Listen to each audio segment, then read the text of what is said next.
explore.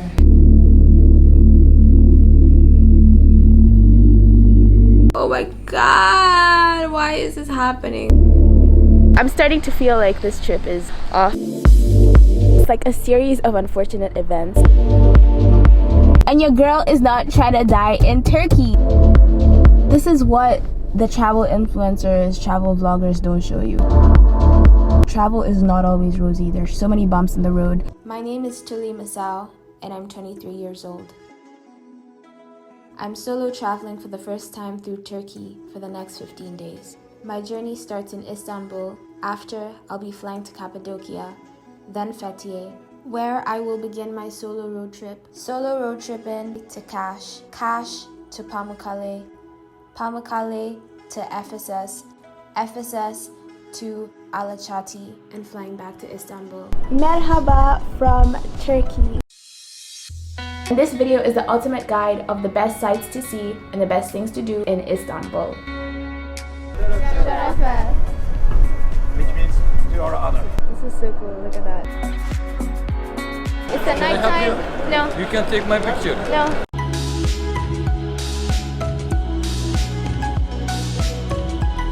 Subscribe and turn on post notifications. Make sure you leave a thumbs up.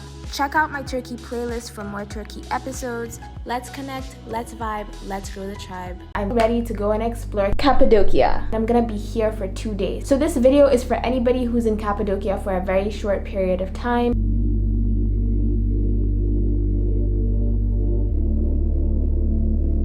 Good morning, good morning, good morning from my very first stop here in Cappadocia. I'm here at Uchisar Castle.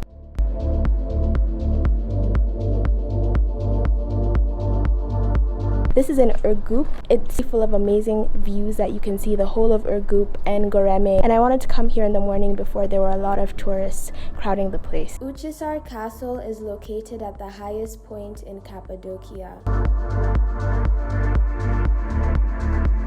The cave rooms hollowed out into rocks are connected to each other through stairs, tunnels, and passages. There are millstone doors used to control access to these rooms.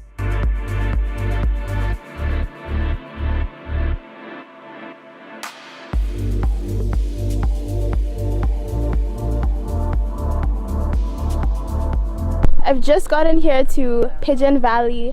I thought it would be bigger, but it's not. It's just a valley with old caves inside. You should pass by here if you're visiting Uchisar Castle. There's also the famous heart-shaped evil eye structure that's here. You can also take pictures here. You have to pay like 3 liras, but entrance is free, which is pretty good. There are pigeon houses in Pigeon Valley. The caves have been painted white to attract pigeons. Farmers in the area use the houses to collect pigeon droppings. Pigeon droppings are used as a natural source of manure for orchards and vineyards. It's a bit packed, but it's not so bad. It's worth the visit, like a 5-minute trip. Come here when you're in Cappadocia. Evil eye trees are used for protection, good luck, and prosperity. An evil eye is used to ward off evil and negative energies. The blue evil eye in Turkey is used as protection against bad luck.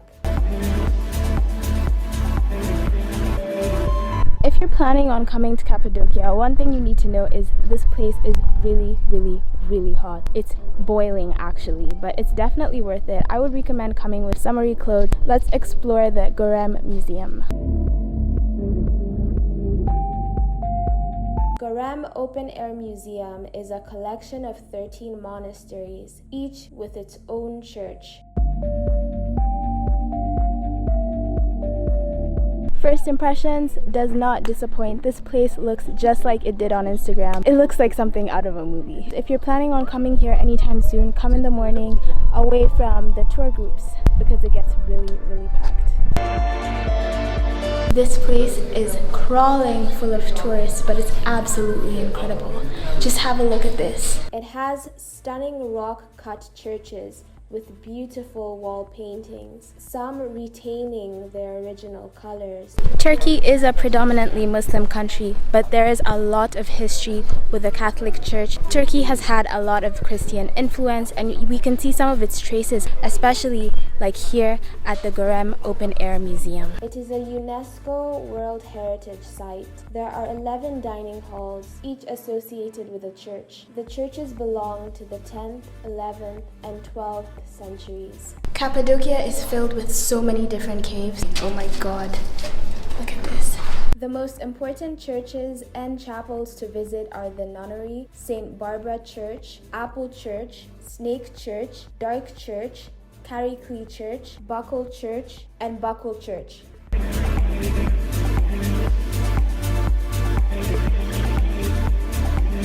I just found this really tiny cave that you have to crawl through, and I want to see where it comes out of. Let's go. Oh wow, okay, something beautiful is coming up. Whoa, look at this. I feel like the Black Dora the Explorer. And then there was light. Tour the sites effectively. Reserve an afternoon to explore and discover the ancient churches because it's a very large site. My first night in Cappadocia and there's a rolling blackout. Isn't that fun? I just hope the electricity comes back soon. And I hope this doesn't affect my hot air balloon ride, which is supposed to be tomorrow. Oh my god, why is this happening? I woke up this morning with the hope of going for a hot air balloon ride, but hot air balloons have been cancelled for today and tomorrow, and I'm only here for 2 days. Man, this sucks. I'm starting to feel like this trip is off. It's like a series of unfortunate events. First the blackout, then the storm, which was random, and now they've cancelled hot air balloons, which is what Cappadocia is so famous for. But it is what it is. These things happen when you travel. Good morning, tribe. How y'all doing? I hope you're doing better than me. This is my last day in Cappadocia. It's 7 a.m. in the morning and your girl is lost in the middle of some valley place in Cappadocia that I have no idea about. First of all, the weather is completely horrible. It's drizzling, okay? So I parked in this car parking and there were these really big dogs. And your girl is not trying to die in Turkey. What do I do? Should I go back to the Airbnb? Should I keep exploring? But this is what the travel influencers, travel vloggers don't show you. Travel is not always rosy. There's so many bumps in the road. It's not always pretty. It's sort of depressing because I came all this way to be here. It's also a lesson for me because life is not as we expect. Things happen and, you know, we get disappointed sometimes, but that doesn't mean we give up. But instead of going back to the Airbnb, I've just decided to keep exploring, kind of figure out what the hell I'm gonna do. Let me make my last day in Cappadocia count. Hello? I'm looking for Pashabag. Pashabag. Yeah. Pashabag 3 kilometers. Where? 3 down here, 500 meters main road. Okay, Main road to that's Avanos. Yeah. Avanos, Pashabag Ürgüpü. Okay. Thank you so much. Thank you. Finally made it to Pashabag. Can y'all believe I was about to miss this because I got lost? Pashabag is called Monk's Valley. Hermits used to live at Pashabag because they wanted to distance themselves from society and hide from the world. This place is absolutely stunning. The only issue is there's so many tourists right now. It's like 9:30. I wish I came a bit earlier, but it's still so beautiful. Definitely worth seeing. So they cut into fairy chimneys. They hollowed out the chimneys, creating rooms that were 10 to 15 meters high from floor to ceiling. This place is absolutely phenomenal. The universe is just always on my side. When I arrived, there were so many tourists, so many tour groups, and then by some stroke of luck, I just waited for 20 minutes, explored some place where nobody was, and all the tourists had left. So I had this famous place, Pashabag, to myself. I am so grateful. Like, guys, wow.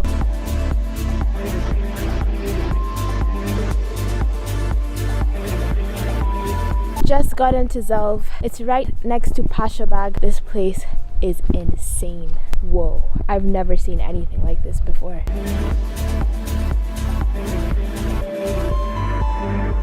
Zelv Open Air Museum once housed one of the largest communities in the region, making it a modern-day ghost town. I'm actually getting goosebumps. It's so surreal being here. It feels like I've been transported back in time. I have no words, it's insane. This is living.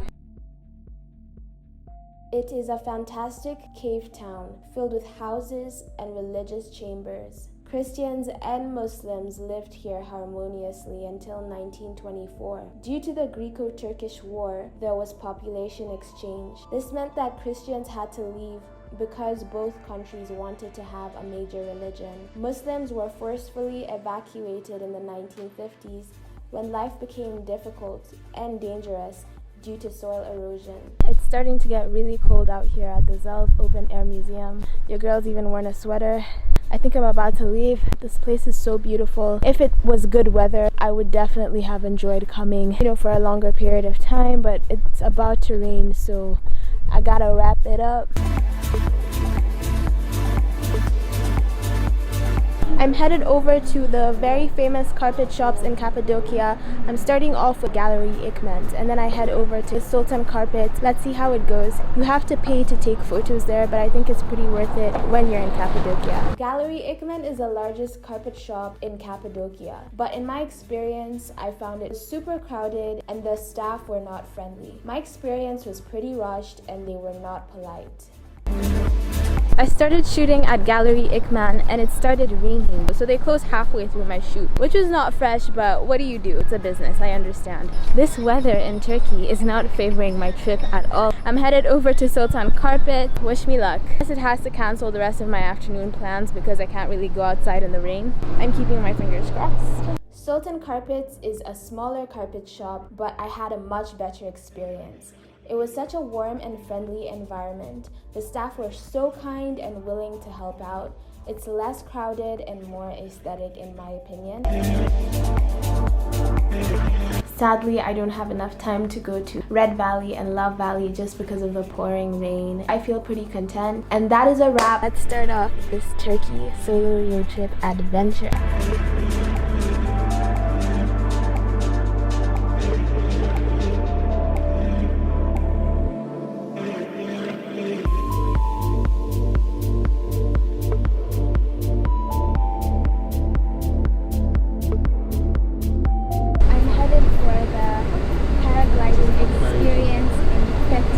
So excited to do this.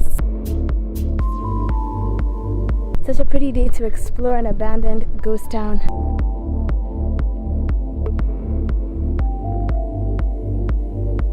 Everybody around me has vanished into thin air.